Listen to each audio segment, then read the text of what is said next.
Reuters, energy and bank stocks led the S&P and Dow higher on Friday, though a decline in technology shares capped gains and pushed the Nasdaq slightly lower. The benchmark Brent crude jumped 1.9% to $74.48 a barrel, following 3 days of declines, after OPEC agreed on Friday to raise production by around 1 million barrels per day from July for the group and its allies, according to a source. O/R. ExxonMobil rose 2.1% and Chevron gained 3%, providing the biggest boost to the S&P 500 and the Dow. The S&P Energy Index was up 2.9%.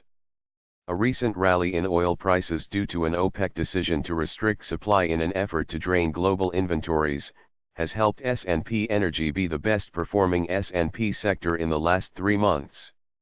The OPEC meeting in Vienna comes amid calls to cool down the price of crude and prevent an oil deficit that would hurt the global economy.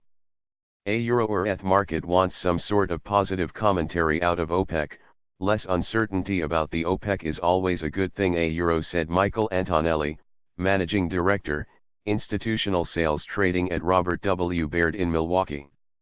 A Euro or above $75. People really start to complain about oil impacting the consumer or companies. A Euro. At 10:08 a.m. EDT, the Dow Jones Industrial Average was up 172.96 points, or 0.71%, at 24,634.66, the S&P 500 was up 11.78 points, or 0.43%, at 2,761.54, and the Nasdaq Composite was down 5.94 points, or 0.08%, at 7,707.01. The gains were broad-based, with 10 of the 11 main S&P sectors trading in the positive.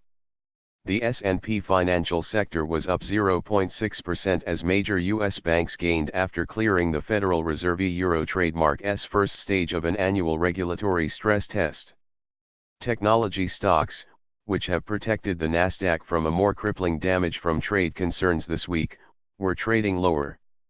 Leading the decliners among tech was open-source software provider Red Hat Inc., which slumped 12.2% after its current quarter and full-year revenue missed analyst expectations due to a strengthening dollar.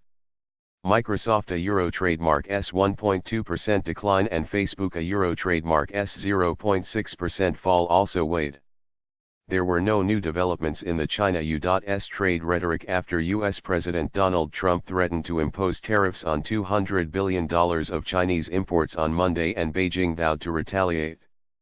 The trade spat has pushed the Dow Jones Industrial Average in the red for the past 8 sessions and put it on track for its worst weekly performance in 13 weeks.